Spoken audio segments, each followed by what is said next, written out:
On this video, I will share tips on how to stay consistent as a content creator based on Stephanie Diamond's article from dummies.com.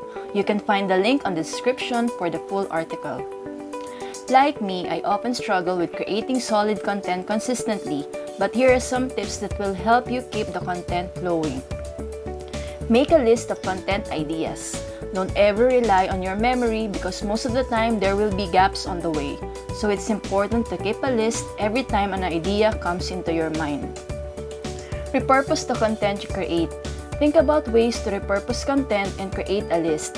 It will help you a lot if you want it to share on various platforms. It will save you time and energy for sure. Do long and short versions of your content using the same topic. Related to the previous tip, if you're sure you have a winning idea, create two versions of the post, one short and one long, and see which does better.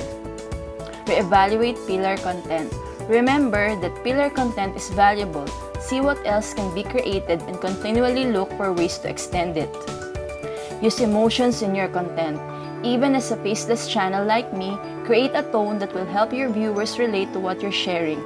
Always provide value to your audience.